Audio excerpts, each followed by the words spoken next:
ผัวก็เป็นอ่าหัวหน้าผู้รับเหมาก่อสร้างเพิ่นก็สิรับงานไปทำงานแต่ละจังหวัดก็บ่ได้อยู่แต่ว่าบ้านเจ้าของเนาะบ่ได้อยู่จังหวัดเดียวจังซี่ต่างอำเภอประมาณนี้เนาะหม้องใดที่เพิ่นติดต่อมางานก็สิก็ไปเฮ็ดเพราะว่าเป็นหัวหน้ารับเหมาแบบว่ารับเหมาเองรับเหมาเองก็พาคนงานไปเฮ็ดหม้องนั้นหม้องนี้ส่วนเมียน่ะก็บ่ได้ไปนำเมียก็บ่ได้นำเมียก็อยู่บ้านเพราะว่ามีลูกน้อยๆกำลังมีลูกน้อยๆผู้หนึ่งกำลังยากว่าซั่นเถาะ4-5 เดือนเนาะก็สิถิ้มไว้นำพ่อนำแม่ไปเฮ็ดงานก็ร่างกายเจ้าของบ่ทันได้แข็งแรงแม่นบ่มีลูกน้อยใหม่ๆผัวก็ไปทำงานแต่ว่าไปหม้องใดก็มีผู้สาวหม้องนั้นไปหม้องใดก็มีเมียหม้องนั้นเออเพราะว่าไปแต่ละหมู่บ้านผู้สาวเพิ่นก็หลายว่าซั่นเถาะเพิ่นก็เป็นคนที่แบบว่าเจ้าชู้ผัวก็เป็นคนที่เจ้าชู้ไปเฮ็ดงานอยู่ไสก็มีเมียโอ๊ยซึ่งแต่ก่อนนี่บ่เป็นเดะแต่ก่อนนี่ก็บ่เป็นดอกพอได้ลูกแล้วนี่เพราะว่าเมียไปนำตลอดนะ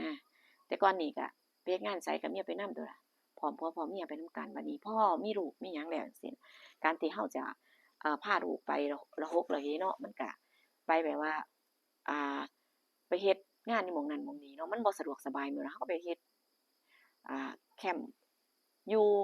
เล็กๆน้อยๆแม่นบ่ล่ะมันก็ลำบากสำหรับเด็กเนาะก็บ่ได้ไปนำผัวเมียนั่นก็ปล่อยแต่ผัวไปทำงานรับลูกน้องก็สิฮู้เมียสิฮู้ก็ลูกน้องก็บอกว่าผัวเอื้อยนั่นเป็นแบบนี้เด้อเขาก็ว่าเนาะสิเฮ็ดจั่งใดล่ะบัดคันสิไปกับลูกน้อยๆเจ้าของก็บ่แข็งแรงก็สิไปเฝ้าก็สิเป็นตาสงสารลูกแท้เนาะเออบัดนี้ก็ไปเมียนั่นก็เลยจับผิดว่าซั่นเถาะในเมื่อฮู้อยู่หรือฮู้แบบนั้นมันก็อยู่นิ่งบ่ได้เนาะคนเฮามันก็อยู่นิ่งบ่ได้เป็นจั่งใดผัวนี่ก็เลยจับผิดก็เลยจับผิดแนวใดจับผิดแบบว่าให้ลูกน้องจ้างจ้างลูกน้องว่าถ่ายคลิปถ่ายรูปภาพอิหยังก็ได้พอเป็นหลักฐานน่ะส่งมาให้พี่แหน่สิให้เลยเท่านั้นว่าซั่นเถาะจ้างลูกน้องเลยในความที่ว่าสงสัยแบบว่าก็คันสิไปมันก็บ่สะดวกแม่นลูกน้องก็ถ่ายมาให้ผัวก็บ่ฮู้แหล้วว่าเมียนั่นเอ่อจ้างลูกน้องจับผิดเพิ่นจับพิรุธเพิ่นก็ไปหา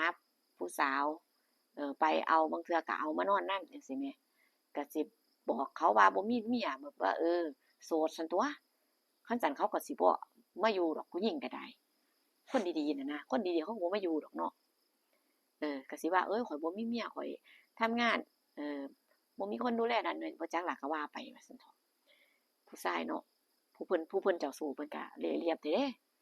ว่าบ่แม่นว่าเน้นแต่ว่าจะหมายถึงว่าบุคคลที่เพิ่นเป็นว่าซั่นเถาะผู้เพิ่นเจ้าชู้เพิ่นก็เล่ห์เหลี่ยมคักอยู่เดะว่าหญิงว่าชายน่ะเนาะธรรมดาเฮ็ดแนวใดสิได้ว่าซั่นเถาะเฮ็ดไปเว้าไปเพิ่นก็เอามาอยู่ห้องอิหยังก็เขาเอิ้นแคมป์คนงานนั่นนะเพิ่นก็เอามาอยู่ลูกน้องเขาก็เห็นแล้วเนาะของพามาเนาะเออเพิ่นก็แบบว่าเปิดเผยก็คิดว่าบ่มีไผบอกเมียอยู่แล้วนั่นล่ะเออทีนี้เขาก็ถ่ายรูปถ่ายวิดีโอตอนอยู่นำกันถ่ายรูปไปมานำกันจังซี่เออก็ส่งมาให้เมียเนาะส่งมาเมียเห็นวิดีโอเห็น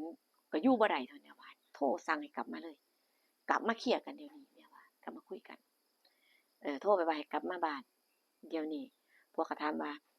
มีเรื่องหยังล่ะกลับมาก่อนมีหยังก็มาคุยกันอยู่บ้านเดี๋ยวจะฮู้เองเมียว่าโทรกลับมาเคลียร์กันผัวก็กลับมา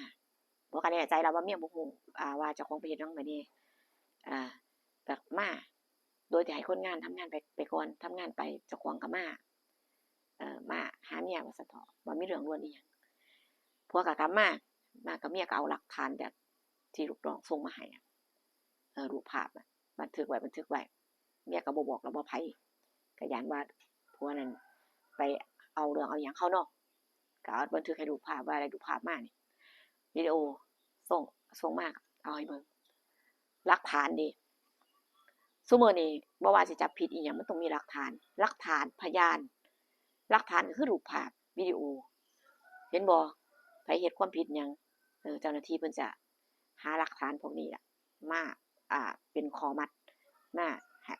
จับผิดเจ้าว่าซั่นเถาะส่งก็เอาให้ผัวเบิ่งว่า เรื่องนี้มันหมายความว่าจังไดเจ้าไปทำงานแล้วผู้หญิงคนนี้เป็นไผจะไปเฮ็ดงานข่อยก็ไว้ใจเจ้าด้วยความที่ว่าคิดว่าเป็นไปหาเลี้ยงครอบครัวคิดว่าเป็นซื่อสัตย์ต่อกันว่าซั่นผู้หญิงคนนี้มาได้จังไดแล้วข่อยรู้มาว่าบ่มีแค่คนเดียวนะทุกที่ที่เจ้าไปหลังที่จากบ่ข่อยบ่ได้ไปนำนี่มีเบิดซุหม้องเนี่ยว่ามันแม่นบ่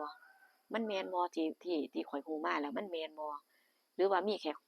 คนนี้คนเดียวเมียก็เอาหลักฐานให้เบิ่งผัวก็จนด้วยปัญญาแบบว่าจนด้วยหลักฐานที่เขามีวิดีโอก็มีกันอยู่ก็คือว่าความรักของคน2คนเวลาอยู่นำกันแม่นบ่เออมันบ่มีอิหยังที่เสียแทรกมันชัดเจนอยู่แล้วเขาก็ถ่ายมาให้เห็นทีนี้ผัวก็จนสิว่าสิแก้โตจั่งใดเนาะจนด้วยปัญญาสิแก้ว่าซั่นเถาะก็สิเลี้ยงก็เลี้ยงบ่ได้มันมีหลักฐานเดะผัวก็ยอมรับว่าแม่นอ่าก็ยอมรับว่าข้อยก็มันก็เหงาแล้วก็แบบว่าเหงาความรู้สึกแบบว่าครอบครัวทุกคนมันก็มีความต้องการเนาะอันนี้ผัวก็ยอมรับว่าแต่ว่าข้อยก็บ่ได้จริงใจที่สิว่าเอามาแทนที่เจ้าดอกข้อยก็เอามาเพื่อแบบว่าคลายเหงาเล่นว่าซั่นเถาะเล่นไปโธ่เมียขึ้นอย่างคักเลยได้ยินคำนี้โธ่ก่อนแต่กี้แต่ก่อนเจ้าก็ยังบ่เป็นแบบนี้เพราะว่าบ่เป็นแล้วก็อยู่นำกันเนาะผัวเมียอยู่นำกันไปไสก็ไปนำกันจังซี่นะพอมันห่างกันมันก็เกิดแบบว่ามีความรู้สึกนั่นล่ะข้อยก็เพิ่งเป็นแต่ก็บ่ได้เอาบ่คิดว่าสิเอาเขามาแบบแทนที่เจ้าหรือว่าจริงจังอิหยังกับเขาเดะก็คิดว่าเล่นไปซื่อๆผัวนี่ก็ยอมรับเดะอยากให้ผู้หญิงคนนั้นรู้อีหลีเนาะอยากให้ผู้หญิงหลายๆคนที่เป็นสู้กับเรานั่นแหละที่มักเรานี่อยากให้เรารู้อีหลีว่าเขาสิมีความรู้สึกจั่งใดคนดีๆนะก็คือจะรับบ่ได้ดอกเออแต่สำหรับบ่รู้แล้วสำหรับคนเล่นคือกันเนาะก็สิบ่ใช่ปัญหาว่าซั่นเถาะเมียก็ขึ้นเลยว่าโธ่มันเป็นการที่บ่ให้เกียรติแล้วก็บ่เคารพบ่ให้เกียรติกันเลยนะคำเว้าว่าเมียว่าเจ้าหวังเล่นๆจั่งใดถ้าข้อยไปเล่นเจ้าสิรับได้บ่เอ้าถ้าข้อยไปเล่นเจ้าสิรับได้บ่ว่าสิเหงาอิหยังสิต้องการหยังมากมายก็คือจังว่าไปๆมาๆอยู่หาเมียก็บ่แม่นถึงบ่ได้อยู่นำกันตลอดเมียก็ว่าเนาะนี่มันเป็นความต้องการอ่าความชั่วของเจ้าทั้งนั้นที่เฮ็ดคือว่ามันบ่จริงใจต่อกันจังซี่นะเมียก็ว่ามันบ่จริงใจต่อกันมันเป็นความต้องการแก้โตวน้ำขุ่น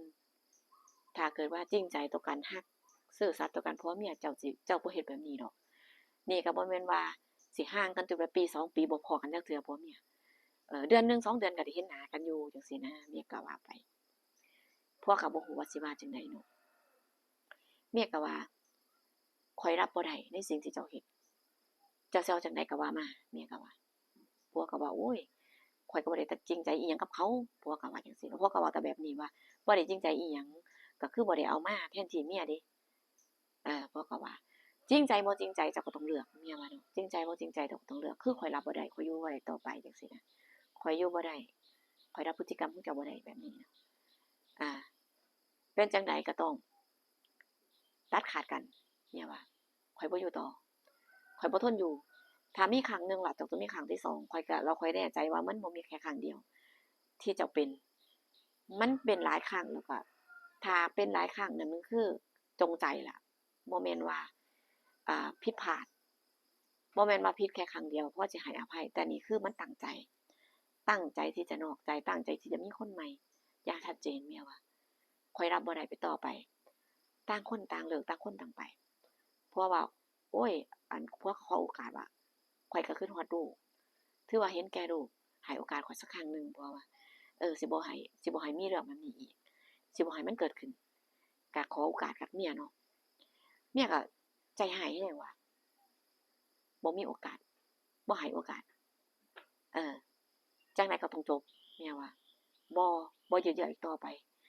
เพราะว่ามันหลายครั้งแล้วเมียว่าแต่ว่ามันหลายครั้งแค่คำเว้า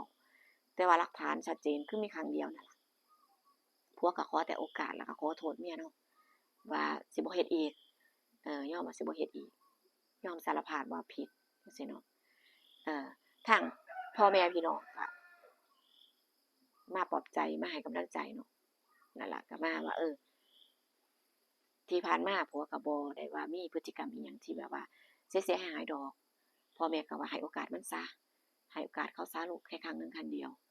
ผัวเมียเฮามันก็ต้องมีผิดพลาดกันบ้างมี มีบ้างแหละบางครั้งห่างกันเนาะก็หลงผิดบ้างเป็นบางเทื่อให้โอกาสซะบัดนี้ลูกก็น้อยๆลูกก็น้อยๆ4-5 เดือนจังซี้นะมันก็มีบ้างแหละบางครั้งคนเฮามีหลงผิดหลงพลาดก็ถือว่าให้อภัยมันซะต่อไปก็อย่าเฮ็ดอีกคนที่ผิดก็ดีถือว่าต่อไปก็เป็นบทเรียนต่อไปที่ว่าคนที่คบอยู่หรือที่คบผ่านมาก็ให้เลิกให้เซาตัดขาดทุกช่องทางผัวก็ให้รับปากว่าสิตัดขาดทุกช่องทางสิเลิกทุกอย่างสิเป็นผัวที่ดีของเมียคือเก่าว่าซั่นเถาะ